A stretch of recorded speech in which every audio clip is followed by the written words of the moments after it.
수연이 관 안에서 울고 있었어. 엄마 불렀다고 분명히 그 아이가. 장례식장 한복판에서 무너진 여군 투스타. 그녀는 왜 피투성이가 된 딸을 땅에 묻고도 진실을 밝히려 했을까요? 그리고 그날 조문객 사이 죽은 줄 알았던 남동생이 나타났다는 소문은 정말이었을까요? 도대체 이 가족에게는 무슨 일이 벌어진 걸까요? 대한민국 최초 여군 투스타의 장례식장에서 펼쳐진 충격적인 재회와 그날 밤 부대를 뒤엎은 이유. 그 전에 잠깐 1초만 투자해서 구독, 좋아요 버튼을 꾹 눌러주시면 영상 제작에 큰 힘이 됩니다. 지금 바로 시작하겠습니다. 강유진 장군의 사무실은 일요일 아침에도 분주했습니다. 대한민국 육군 최초의 여성 투스타로서 그녀의 일요일은 단 한 번도 고요했던 적이 없었습니다. 사단장님, 작전회의 30분 연기 요청이 들어왔습니다. 유진은 창밖으로 시선을 돌리며 깊은 숨을 내쉬었습니다. 봄비가 부대 훈련장을 적시고 있었어요. 30년 군 생활 동안 그녀는 비 오는 날이면 항상 딸 수연이 걱정되었습니다. 그럼 내가 직접 브리핑하지. 훈련 상황 자료 다 모아. 참모장은 경직된 표정으로 경례를 붙였습니다. 모두가 알고 있었죠. 강유진 장군이 직접 브리핑한다는 건 누군가는 오늘 밤 잠을 설칠 거라는 뜻이었으니까요. 유진은 결혼도 하지 않았고 가족이라곤 하나뿐인 딸 수연과 오래전 사망한 동생 강현우의 영정 사진뿐이었습니다. 어머니는 치매로 요양병원에 계셨고 아버지는 15년 전에 돌아가셨어요. 수연은 그녀와 같은 길을 걷고 있었습니다. 장교로 임관한 뒤 자대 배치를 받고 특전부대에 들어간 딸은 어릴 적부터 엄마를 존경해 왔어요. 엄마처럼 강한 군인이 될 거예요. 수연이 18살 때 했던 말이 유진의 귓가에 맴돌았습니다. 사무실 창가에 놓인 액자 속 수연은 환하게 웃고 있었습니다. 육군사관학교 졸업식 날 유진이 직접 수연의 견장을 달아주던 순간이었죠. 그날 유진은 평생 처음으로 군복에 눈물을 흘렸습니다. 장군님, 오늘 일정입니다. 참모가 건넨 일정표를 받아들며 유진은 고개를 끄덕였습니다. 오전 11시 작전회의, 오후 1시 신병훈련소 시찰, 저녁 6시 지역 보안점검. 빽빽한 일정이었지만 그녀에겐 일상이었습니다. 유진은 커피 한 잔을 들이켰습니다. 쓰디쓴 맛이 혀끝을 자극했지만 그녀는 미소를 지었습니다. 이 쓴맛이 그녀를 깨어있게 했으니까요. 늘 그랬듯이 오늘도 강유진은 완벽한 군인으로 하루를 시작하고 있었습니다. 하지만 그날따라 유진의 휴대폰은 이상하게도 수차례 울렸고 점심시간이 막 지났을 무렵 미확인 병원이라는 이름 아래서 그녀의 세상이 느리게 무너지기 시작했습니다. 여보세요, 강유진입니다. 전화 너머로 들려온 목소리는 차갑고 기계적이었습니다. 강유진 사단장님 맞으십니까? 죄송합니다만 따님 강수연 대위가 훈련 중 사고로. 유진의 손에서 커피잔이 떨어졌습니다. 도자기가 깨지는 소리가 사무실에 울려 퍼졌지만 그녀의 귀에는 들리지 않았습니다. 그저 전화기 너머 목소리만이 그녀의 세계를 채웠습니다. 수연이가 어떻게 됐다고요? 실전 훈련 도중 낙오되어 야산에서 발견되었습니다. 현재 상태가 위급합니다. 유진은 전화를 끊자마자 자리에서 일어났습니다. 그녀의 얼굴에서 모든 혈색이 사라졌습니다. 참모들은 불안한 시선으로 그녀를 바라봤지만 아무도 말을 걸지 못했습니다. 헬기 준비해. 지금 당장. 그녀의 목소리는 떨리지 않았습니다. 그렇게 강유진 장군의 고요하지 않은 일요일은 삶의 가장 어두운 시간으로 빠져들고 있었습니다. 병원 헬리포트에 내린 유진의 발걸음은 무거웠습니다. 평생 전쟁터를 걸었던 군인의 걸음이 병원 복도를 지나는 순간만큼은 흔들렸습니다. 의사들이 달려와 설명했지만 그녀의 귀에는 하나도 들리지 않았어요.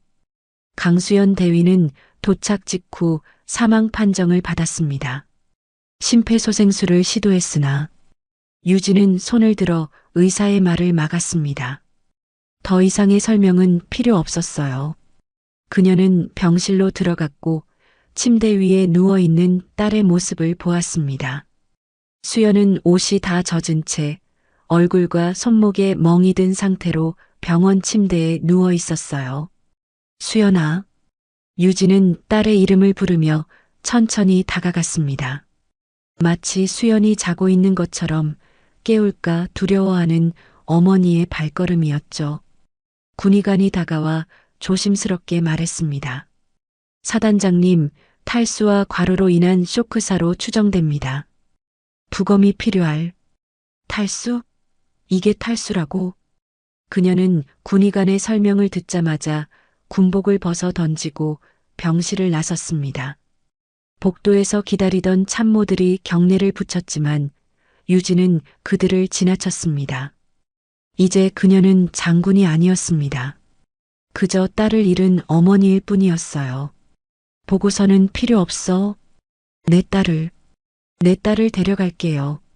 사단장인 그녀는 모든 보고를 거부한 채 딸의 장례를 스스로 준비했습니다.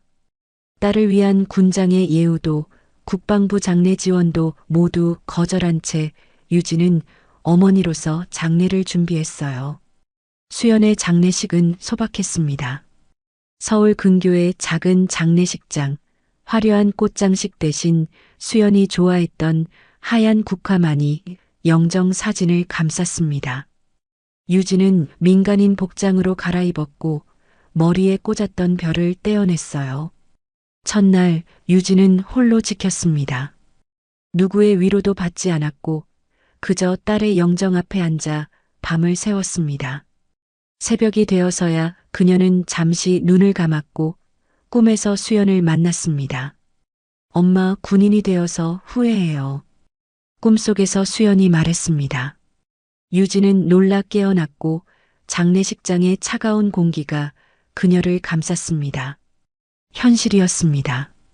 그녀의 딸은 정말로 돌아오지 않을 거예요. 둘째 날 장례식장은 조문객들로 가득 찼습니다. 국방부 장관부터 각 군 참모총장까지 수연의 전우들과 선후배들이 줄을 이었습니다. 그러나 유진은 그들과 대화하지 않았습니다. 그저 조용히 앉아 고개만 숙여 인사할 뿐이었어요. 사단장님, 힘내십시오. 강 장군님, 삼가 고인의 명복을 빕니다. 모두가 똑같은 말을 했습니다. 유진은 그 말들이 공허하게 느껴졌습니다.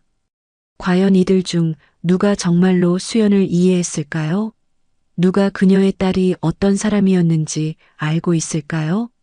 셋째 날 오후 수십 명의 장교들과 장병들이 조문을 오던 그날 한 남자가 검은 양복을 입고 꽃다발 하나만 든 채 조용히 들어섰습니다.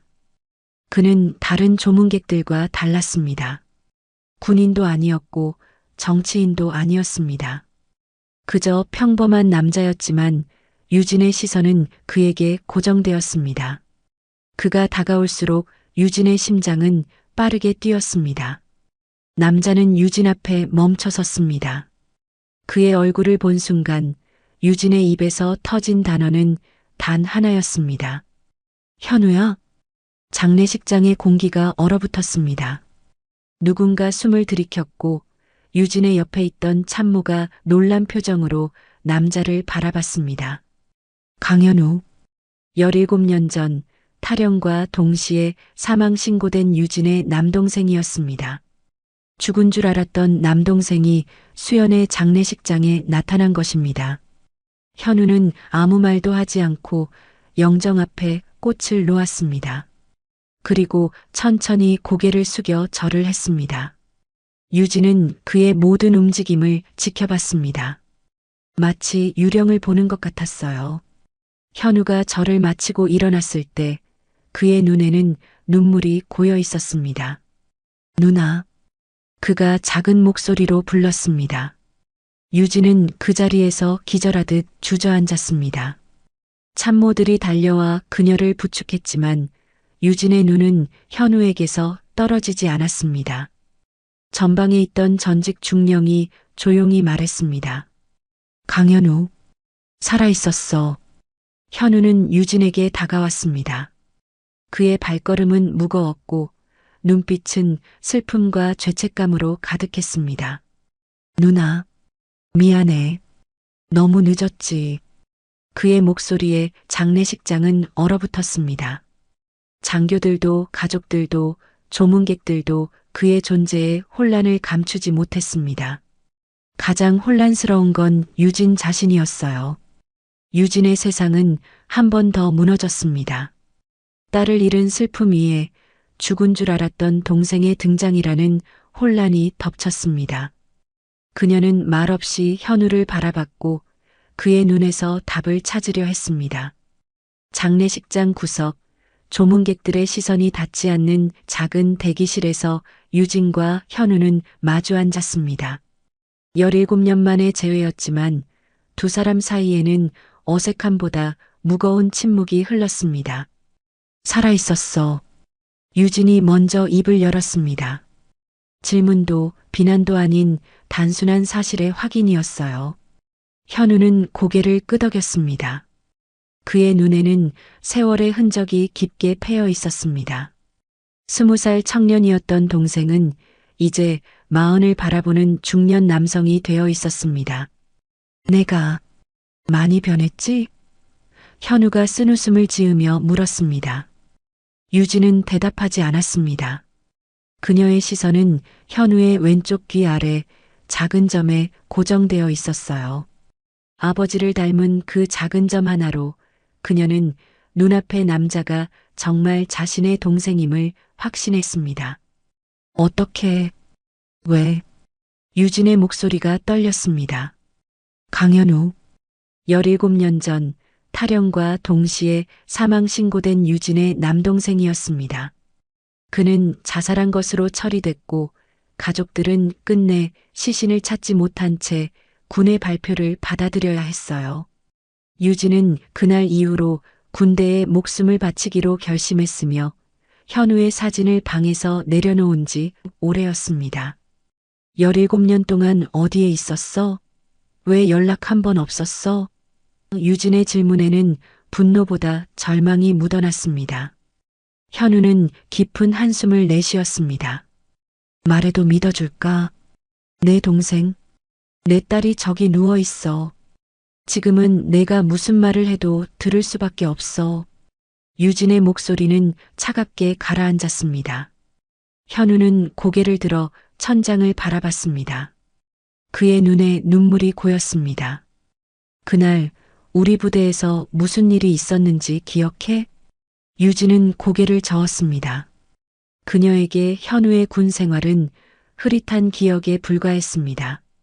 17년 전 그녀는 이제 막 소령으로 진급한 상태였고 동생의 군 생활에 크게 신경 쓰지 못했어요.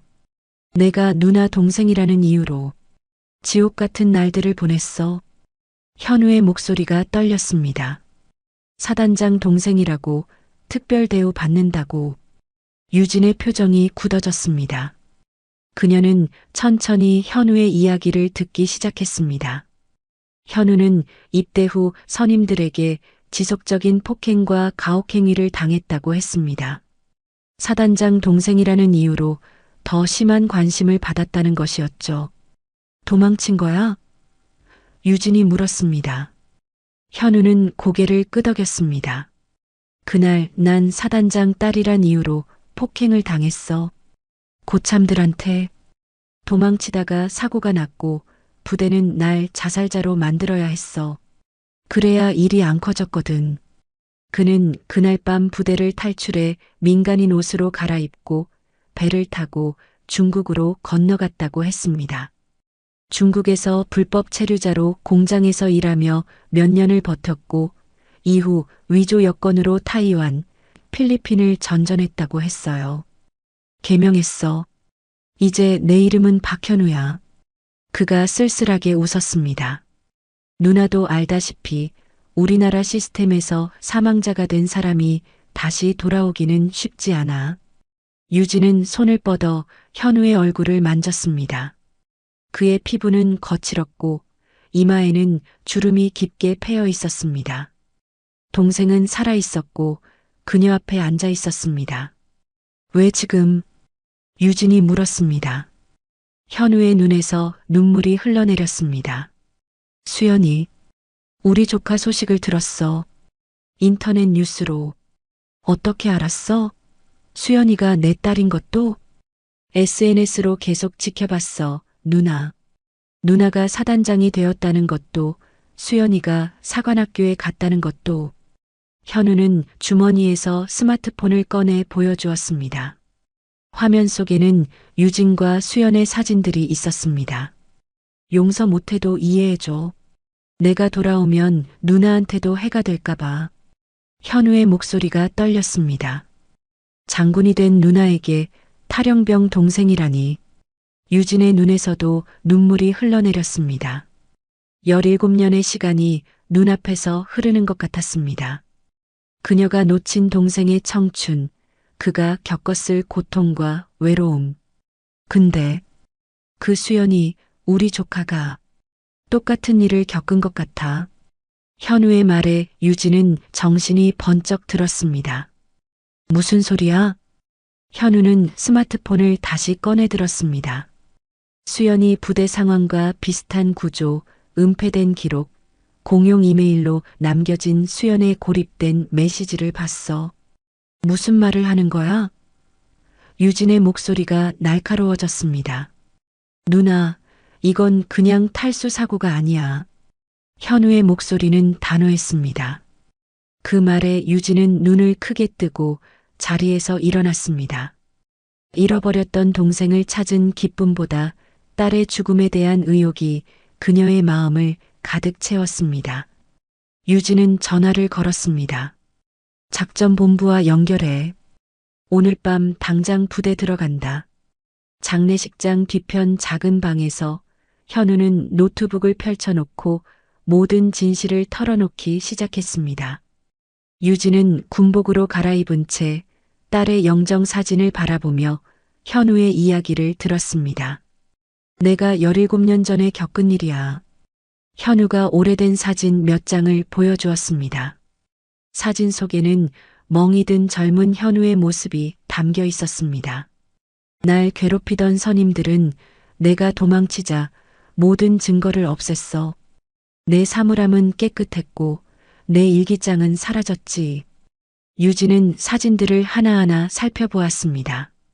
현우의 얼굴과 팔에 난 멍들, 보호대 없이 맨발로 산을 오르는 훈련 장면, 쪽지에 적힌 협박 문구들. 그것들은 17년 전 현우가 겪었던 고통의 증거였습니다. 그날 난 사단장 딸이란 이유로 폭행을 당했어. 고참들한테. 도망치다가 사고가 났고 부대는 날 자살자로 만들어야 했어. 그래야 일이 안 커졌거든. 현우의 목소리는 담담했지만 그의 손은 떨리고 있었습니다. 유진은 고개를 숙였습니다. 그녀는 17년 전 동생의 죽음을 군의 공식 발표대로 받아들였습니다. 사고사 혹은 자살. 그녀는 더 깊이 파고들지 않았습니다. 군인으로서의 그녀는 제도와 명령을 의심하지 않았던 것이죠. 왜 더 알아보지 않았을까? 유진이 중얼거렸습니다. 현우는 쓴웃음을 지었습니다. 누나가 알아봤으면 뭐가 달라졌을까? 그때의 누나는 연대장의 딸이었고 소령으로 진급한 유망한 장교였지. 유진이 말을 받았습니다. 나는 내 출세에만 집중했어. 현우는 고개를 저었습니다. 내 탓이 아니야, 누나. 내가 말했어야 했는데. 두 사람은 잠시 침묵에 잠겼습니다. 17년의 시간은 결코 짧지 않았습니다. 그 시간 동안 유진은 장군이 되었고 현우는 망명자로 살아야 했습니다. 수연이는 유진이 다시 입을 열었습니다. 현우는 노트북에 저장된 파일들을 보여주기 시작했습니다. 내가 몇 달 전부터 수연이를 지켜봤어. 인터넷으로. 수연이가 SNS에 올린 글들, 친구들과 나눈 대화. 뭔가 이상했어. 그가 보여준 화면에는 수연의 최근 몇 개월간의 SNS 활동이 정리되어 있었습니다. 처음에는 밝고 자신감 넘치는 글들이었지만 점점 어둡고 짧은 메시지로 변해갔습니다. 마지막 글이 이거야. 현우가 화면을 가리켰습니다. 힘들다. 더는 못 참을 것 같아. 유진의 눈에 눈물이 고였습니다. 그녀는 딸의 마지막 메시지를 보지 못했습니다. 사단장으로서의 업무에 파묻혀 딸의 신호를 놓친 것이죠. 그리고 이건 현우가 다른 화면을 열었습니다. 그것은 수연이 소속된 부대의 내부 문서였습니다.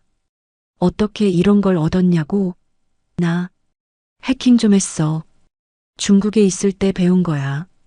유진은 눈을 크게 뜨고 문서를 살펴보았습니다. 그것은 수연의 부대에서 작성한 훈련 일지였습니다. 그 안에는 수연의 이름 옆에 붉은 표시가 있었고 특별관리 대상이라는 메모가 적혀 있었습니다. 특별관리 대상? 유진이 물었습니다. 현우는 고개를 끄덕였습니다. 이건 내가 부대에 있을 때도 썼던 용어야. 특별히 관리해야 할 문제 인원이라는 뜻이지. 근데 여기서의 문제는 사단장 딸이라는 거. 유진이 말을 마무리했습니다. 그래, 수연이는 누나의 딸이라는 이유로 특별 관리를 받았어. 내가 그랬던 것처럼. 유진은 자리에서 벌떡 일어났습니다.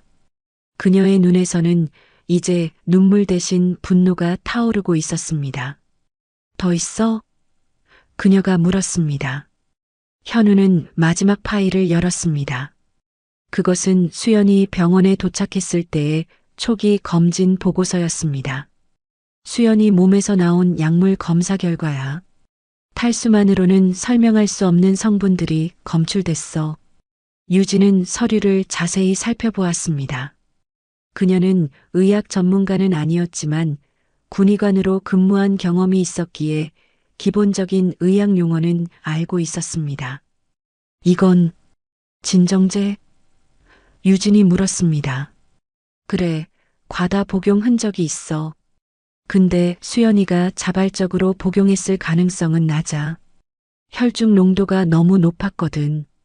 유진의 얼굴이 창백해졌습니다. 그녀는 딸의 죽음이 단순한 훈련 중 사고가 아니라는 사실을 직감적으로 깨달았습니다. 증거가 더 필요해. 유진이 말했습니다. 현우는 고개를 끄덕였습니다. 내가 해킹으로 얻은 자료들로는 한계가 있어. 누나가 직접 들어가 봐야 해. 유진은 전화기를 들었습니다. 그녀의 손은 더 이상 떨리지 않았습니다. 특전사령부와 연결해. 작전명 독수리로 지금 즉시 출동해. 누나. 현우가 걱정스럽게 불렀습니다. 유진은 동생을 바라보았습니다. 그녀의 눈에는 더 이상 슬픔이 없었습니다. 오직 단단한 결의만이 빛나고 있었죠. 내 딸의 진실을 밝히겠어. 그리고 내가 겪은 일에 대해서도. 장례식을 닫자마자 유진은 정복을 입었습니다. 강유진 사단장의 모든 권위가 그녀의 어깨 위에 올라앉았고 그녀의 눈빛은 강철처럼 단단해졌습니다. 헬기 준비됐습니까? 유진이 참모에게 물었습니다. 네, 사단장님. 하지만 이 시간에 갑작스러운 이동은 질문한 적 없습니다. 유진의 목소리는 차갑게 가라앉았습니다. 헬기 즉시 이륙합니다. 현우는 그런 누나의 모습을 멀리서 바라보았습니다. 17년 만에 만난 누나는 완전히 다른 사람이 되어 있었습니다. 어린 시절 따뜻하고 다정했던 누나는 사라지고 그 자리에는 어떤 감정도 드러내지 않는 냉철한 군인만이 남아 있었습니다. 나도 같이 가야 해. 현우가 다가와 말했습니다. 유진은 고개를 저었습니다. 넌 여기 있어. 내가 돌아올 때까지. 하지만 내가 가지고 있는 정보가 이미 충분해. 유진이 말을 자르며 현우의 어깨에 손을 얹었습니다. 넌 이미 충분히 위험한 일을 했어. 이제부턴 내 차례야. 현우는 말없이 고개를 끄덕였습니다. 그는 누나의 눈에서 결의를 읽었고 그것은 그 어떤 논쟁으로도 꺾을 수 없다는 것을 알았습니다. 군 헬기를 띄웠고 그날 밤 유진은 직접 딸이 소속됐던 중대에 착륙했습니다. 헬기가 착륙하자 부대 정문에는 당직 장교와 병사들이 서둘러 대기하고 있었습니다. 사단장님, 갑작스러운 방문에 중대장이 경례를 붙이며 말했습니다. 중대장 나와. 유진이 헬기에서 내리며 명령했습니다. 중대장은 당황한 기색이 역력했습니다. 지금 훈련 중이라. 내가 대한민국 육군 투스타다. 내 딸이 너희 부대에서 죽었다. 유진의 목소리는 차갑게 가라앉았지만 그 안에는 불길이 타오르고 있었습니다. 중대장의 얼굴이 창백해졌습니다. 사단장님, 먼저 사무실에서 보고를. 시간 없어. 유진이 대답했습니다. 지금 당장 수연이 생활관으로 안내해. 중대장은 할 수 없이 고개를 끄덕였고 유진은 그를 따라 생활관으로 향했습니다. 생활관 문을 열자 여러 여군들이 벌떡 일어나 경례를 붙였습니다. 모두 밖으로 나가. 유진이 명령했고 여군들은 서둘러 생활관을 빠져나갔습니다. 그녀는 정문을 열고 수연의 병영을 수색하기 시작했습니다. 수연의 침대는 깨끗하게 정돈되어 있었고 개인 물품들은 모두 정리되어 있었습니다. 너무 깨끗했습니다. 마치 누군가 이미 수색을 마친 것처럼. 유진은 침상 매트리스를 들어 올렸습니다. 아무것도 없었습니다. 그녀는 이불을 걷어내고 베개 커버를 벗겼습니다. 여전히 아무것도 없었습니다. 그녀의 눈이 침대 프레임으로 향했습니다. 침상 뒤에서 발견된 작은 수첩, 훈련 영상 기록이 담긴 USB, 그리고 휴가증을 박탈당한 날짜가 적힌 메모까지. 수연은 이미 한 달 전부터 부대 내 따돌림을 받아왔으며 극단적 상황에서 벗어나려는 시도를 했던 것이었습니다. 유진은 천천히 수첩을 펼쳤습니다. 그 안에는 수연의 작은 글씨체로 일기가 적혀 있었습니다. 2월 19일. 오늘도 혼자 야간 훈련. 다른 애들은 다 쉬는데 나만 산으로 보냈다. 정말 그만두고 싶다. 3월 2일. 선임이 내 장비를 숨겼다. 훈련에 늦었다는 이유로 이번 주말 외출 취소. 엄마한테 전화할 수 없다. 3월 17일. 오늘 누군가 내 생수통에 뭔가를 탔다. 마시고 나서 어지러워서 훈련 중 쓰러졌다. 보고했지만 누구도 믿지 않는다. 유진의 손이 떨렸습니다. 딸이 이런 고통을 겪고 있는 동안 그녀는 무엇을 하고 있었을까요? 사단장으로서 회의를 주재하고 훈련을 감독하고 보고서를 검토하고 그러나 정작 자신의 딸이 보내는 신호는 놓치고 있었습니다. 그 와중에 유진은 수연의 침대 밑에서 접힌 편지를 발견합니다. 그녀는 천천히 편지를 펼쳤고 그 안에 적힌 수연의 마지막 말을 읽었습니다. 엄마, 정말 군인이 뭐길래. 난 포기하고 싶어요. 그녀는 눈물 대신 이를 깨물었습니다. 지금은 울 시간이 아니었습니다. 그녀는 딸의 진실을 밝혀야 했고 그 책임을 물어야 했습니다.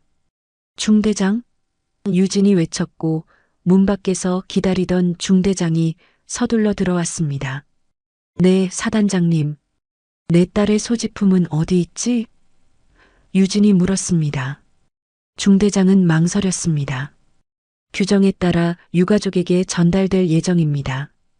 현재는 보관실에. 지금 당장 가져와. 유진의 목소리는 단호했고 중대장은 할 수 없이 고개를 끄덕였습니다.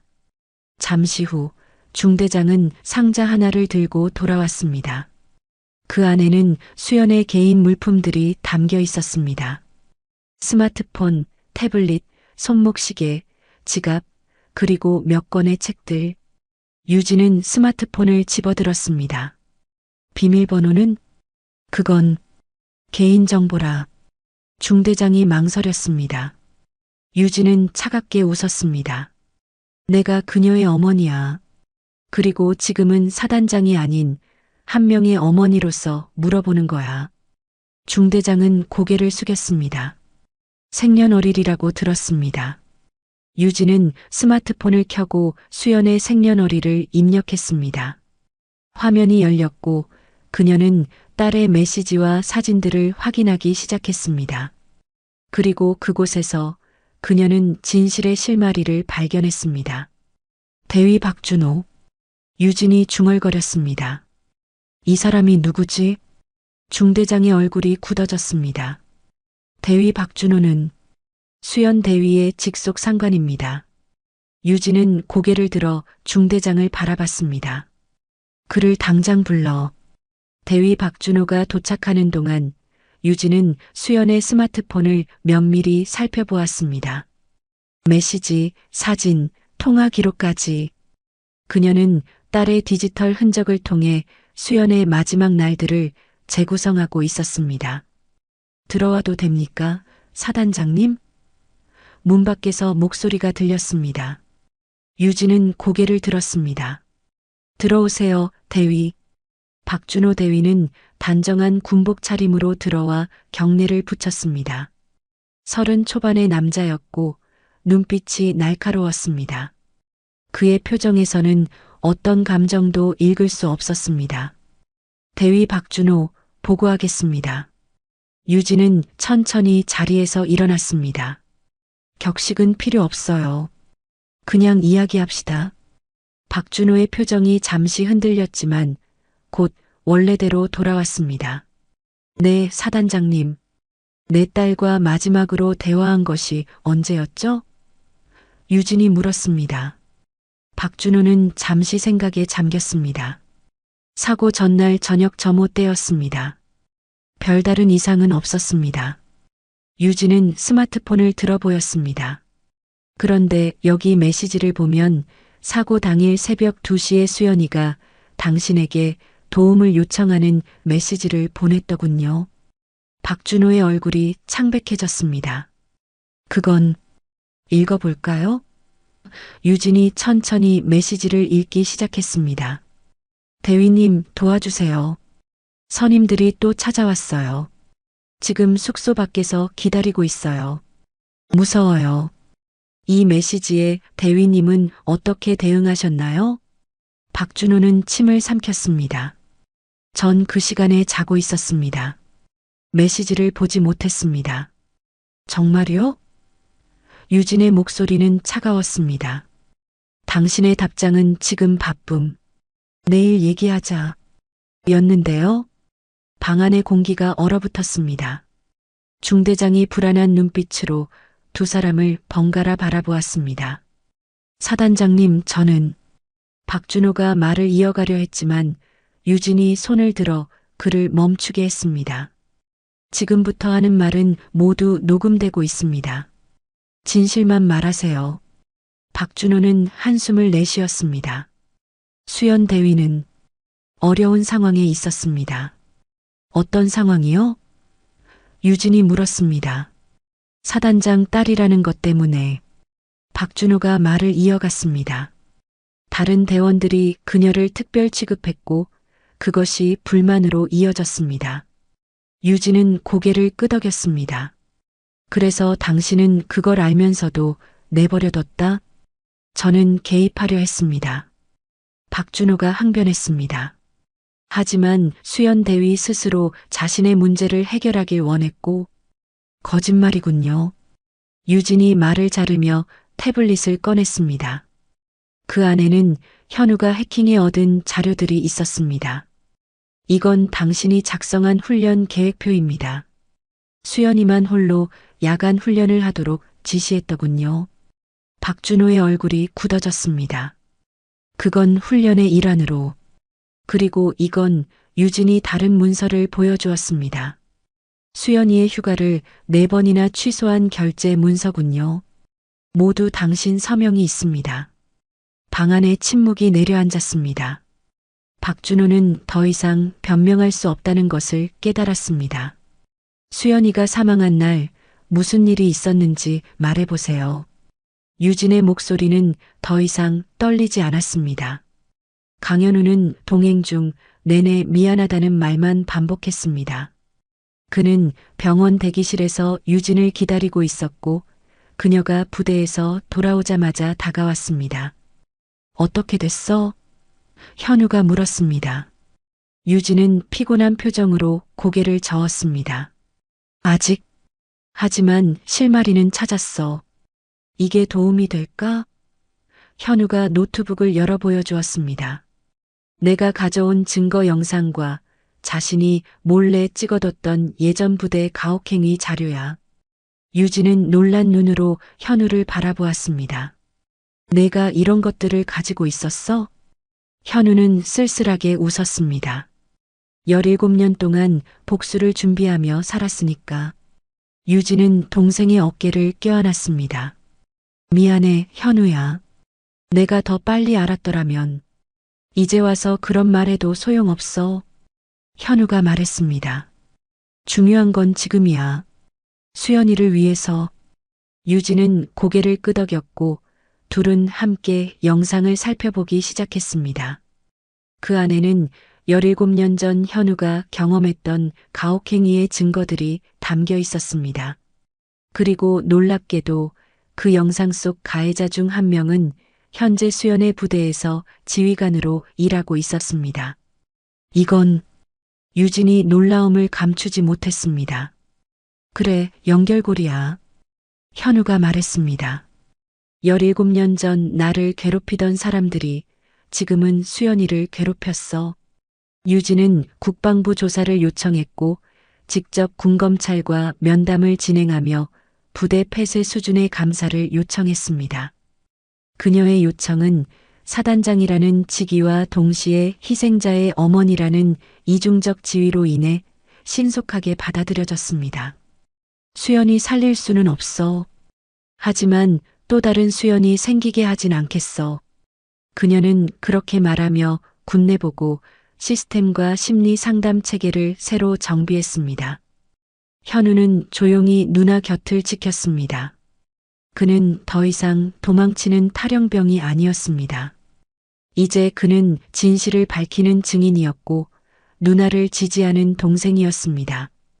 17년의 침묵이 조금씩 풀리고 있었습니다. 이제 어떻게 할 거야? 현우가 물었습니다. 유진은 창밖을 바라보았습니다. 서울의 밤하늘에는 별이 보이지 않았지만 그녀의 마음속에는 이제 목표가 분명했습니다. 끝까지 갈 거야. 유진이 말했습니다. 내 딸이 겪은 일, 내가 겪은 일, 모든 진실을 세상에 알릴 거야. 현우는 고개를 끄덕였습니다. 그럼 내가 도울게. 둘은 서로를 바라보았습니다. 17년 동안 끊어졌던 형제의 유대가 다시 이어졌고 그들은 이제 공통의 목표를 향해 함께 나아가고 있었습니다. 국방부 브리핑룸은 기자들로 가득 찼습니다. 수연의 죽음이 단순 사고가 아니라는 소문이 퍼지자 모든 언론사가 취재진을 보냈습니다. 카메라 플래시가 끊임없이 터지는 가운데 국방부 대변인이 단상에 올랐습니다. 오늘 육군 특별조사단의 조사 결과를 발표하겠습니다. 유진과 현우는 뒷자리에 앉아 브리핑을 지켜보고 있었습니다. 유진은 더 이상 군복을 입지 않았습니다. 그녀는 검은색 정장 차림으로 한 명의 어머니로서 이 자리에 참석했습니다. 강수연 대위의 사망 원인이 전신 쇼크로 인한 사망으로 정정되었음을 알려드립니다. 대변인이 발표했습니다. 초기 탈수로 인한 사망이라는 판단은 오류였으며 부검 결과 대위의 체내에서 고농도의 진정제가 발견되었습니다. 기자들 사이에서 술렁임이 일었습니다. 카메라 플래시가 더욱 빠르게 터졌고 질문이 쏟아지기 시작했습니다. 진정제는 어떻게 투여된 건가요? 가해자는 누구입니까? 군 지휘부의 책임은 없습니까? 대변인은 차분하게 질문들을 받아내며 답변을 이어갔습니다. 내부 고발자에 의해 가해자 3명이 특정되었으며 이들은 현재 구속 상태로 군형법상 징역형을 선고받게 될 예정입니다. 유진은 두 손을 꽉 쥐었습니다. 내부 고발자라는 말에 그녀는 옆자리의 현우를 바라보았습니다. 현우는 조용히 고개를 끄덕였습니다. 그의 제보가 있었기에 이 모든 진실이 밝혀질 수 있었습니다. 추가로 대변인이 계속해서 말했습니다. 이번 사건을 계기로 군 내 가혹행위 근절을 위한 특별 대책을 마련하겠습니다. 신고 시스템 강화, 심리 상담 체계 개선, 그리고 지휘관 책임제 도입 등이 포함됩니다. 브리핑이 끝나고 기자들이 유진에게 달려왔습니다. 강 장군님, 한 말씀만 부탁드립니다. 유진은 자리에서 천천히 일어났습니다. 그녀의 눈에는 더 이상 눈물이 없었습니다. 오직 단단한 결의만이 남아 있었습니다. 장례 이후 두 번째로 유진은 흰 제복을 입었습니다. 국방부 특별 담화를 위해 준비한 옷이었습니다. 그녀는 모든 계급장을 떼어낸 흰 제복으로 카메라 앞에 섰습니다. 딸이 겪은 일이 그냥 단순한 사고가 아니라는 걸 세상이 알아야 해요. 그녀의 인터뷰는 전국으로 퍼졌고 국회에서도 군내 괴롭힘 방지법이 재조명되기 시작했습니다. 17년 전 제 동생도 같은 일을 겪었습니다. 유진이 말했습니다. 그때 저는 몰랐고 알려고 하지도 않았습니다. 그 결과 동생은 죽은 것으로 처리되었고 17년이 지난 지금 제 딸도 같은 희생양이 되었습니다. 기자들은 놀라움을 감추지 못했습니다. 아무도 강유진 장군에게 동생이 있었다는 사실을 알지 못했기 때문입니다. 제 동생은 살아있습니다. 유진이 현우를 가리켰습니다. 그리고 그는 진실을 밝히기 위해 돌아왔습니다. 현우는 조용히 자리에서 일어나 누나 옆에 섰습니다. 그의 얼굴에는 이제 두려움이 없었습니다. 17년 동안 숨어 지내던 그가 이제는 당당히 자신의 이름을 밝히고 있었습니다. 저는 강현우입니다. 17년 전 군대에서 가혹행위를 견디다 못해 탈영한 병사입니다. 군은 저를 자살자로 처리했고 저는 죽은 사람이 되어 살아야 했습니다. 기자들의 질문이 쏟아졌지만 유진과 현우는 더 이상 대답하지 않았습니다. 그들은 나란히 걸어 기자회견장을 빠져나왔습니다. 괜찮아? 유진이 물었습니다. 현우는 고개를 끄덕였습니다. 이제야 숨을 쉴 수 있을 것 같아. 그들의 이야기는 뉴스의 헤드라인이 되었고 사회적 파장을 일으켰습니다. 군 내 가혹행위에 대한 논의가 본격화되었고 국회에서는 관련 법안이 발의되었습니다. 수연의 죽음은 이제 하나의 상징이 되어 더 나은 변화를 이끌어내고 있었습니다. 그리고 그날 밤 유진은 조용히 현우의 방 문을 열었습니다. 현우는 창가에 서서 서울의 밤하늘을 바라보고 있었습니다. 들어가도 될까? 유진이 물었습니다. 현우는 고개를 돌려 누나를 바라보았습니다. 그의 눈에는 더 이상 원망이 없었습니다. 그저 오랜 시간 동안 쌓인 피로와 이제야 찾아온 평화만이 깃들어 있었습니다. 현우야, 돌아와줘서 고맙다. 유진이 말했습니다. 이제 내 목도 살게.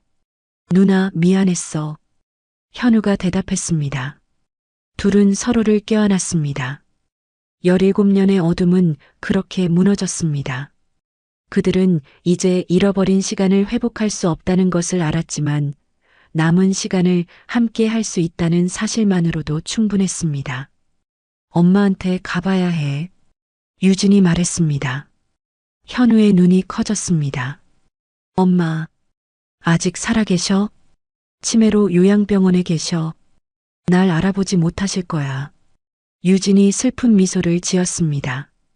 하지만 어쩌면 널 기억하실지도 몰라. 현우는 망설였습니다. 난 준비가 안 됐어. 유진은 동생의 손을 꼭 잡았습니다. 함께 가자. 이제 우리는 혼자가 아니야. 그들은 나란히 걸었습니다. 사단장과 탈영병, 누나와 동생. 이제 그들은 그저 한 가족일 뿐이었습니다. 6달이 지났습니다. 가을의 마지막 잎새가 떨어지는 날, 유진은 국방부 청사 앞에 섰습니다. 오늘은 그녀가 사단장직을 공식적으로 내려놓는 날이었습니다. 그녀는 더 이상 군인이 아니었습니다. 강유진 장군님, 앞으로의 계획이 어떻게 되십니까? 기자가 물었습니다. 유진은 미소를 지었습니다. 그녀의 얼굴에는 이제 편안함이 깃들어 있었습니다. 국방부 인권정책 고문직을 맡게 됐습니다. 군대 밖에서 군인들을 위해 일하려고 합니다. 유진은 사단장직을 내려놓고 국방부 인권정책 고문직을 맡았습니다. 그녀의 새로운 임무는 군 내 인권 침해를 감시하고 가혹행위를 방지하는 시스템을 구축하는 것이었습니다. 그녀는 더 이상 명령을 내리는 장군이 아니었지만 오히려 더 큰 변화를 만들어내고 있었습니다. 강 고문님, 이번에 발의된 강수연법에 대한 의견은 어떠신가요? 다른 기자가 질문했습니다. 유진은 잠시 생각에 잠겼습니다. 강수연법은 군 내 가혹행위 신고자 보호와 가해자 처벌 강화를 주요 내용으로 하는 법안이었습니다. 딸의 이름을 딴 법안이 국회에서 논의되고 있다는 사실이 아직도 그녀에게는 비현실적으로 느껴졌습니다. 법안이 통과되길 바랍니다. 하지만 더 중요한 것은 군 문화의 변화입니다.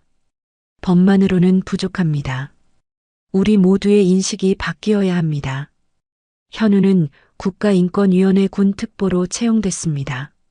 그의 경험은 군 인권 문제를 다루는데 귀중한 자산이 되었고 그는 이제 자신의 목소리를 당당히 내고 있었습니다.